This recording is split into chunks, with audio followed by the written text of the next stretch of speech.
நம்ம உண்மைன்னு நினச்சிட்டு இருக்க ஒரு சில விஷயத்துக்கு பின்னாடி இருக்கிற இன்ட்ரெஸ்டிங்கான ஃபேக்ட்ஸ். பார்ட் 1. Fact number 1. கீரியும் பாம்பும் எதிரின்னு சொல்லுவாங்க. ஆனால் அது உண்மை கிடையாது. கீரி அதோட உணவுக்காக பாம்பை வேட்டையாடுது. பாம்பு தன்னோட உயிரை காப்பாற்றுறதுக்காக கீரியை தாக்குது. இந்த சண்டையில் 90% கீரி தான் ஜெயிக்குது. அதோட ரீசன் என்னென்னா, கீரியோட பாடியில் இருக்கிற ரோமங்கள் தான். அதோட ரோமங்களை தாண்டி பாம்போட விஷம் கீரியோட பாடிக்குள்ளே போகிறதே கிடையாது. Fact number 2. நல்ல பாம்பு விஷத்தை கக்குன்னு சொல்லுவாங்க. ஆனால் அது உண்மை கிடையாது.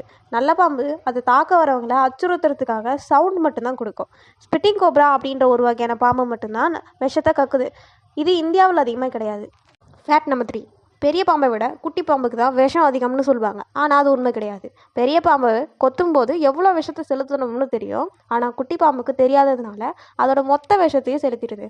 பெரிய பாம்பை விட குட்டி பாம்புக்கு விஷம் அதிகம்னு சொல்கிறதுக்கான ரீசன் இதுதான். Fact number 4. நம்ம எல்லாருமே புதுசாக வண்டி வாங்கும்போது டயரில் எலுமிச்சைப்பழம் வச்சு தான் ஸ்டார்ட் பண்ணுவோம். அது திருஷ்டிக்காக நினச்சிட்டு இருக்கோம். ஆனால் அது உண்மை கிடையாது. வண்டியெல்லாம் வராத காலத்தில் தமிழர்கள் மாட்டு வண்டியை தான் பயன்படுத்தினாங்க.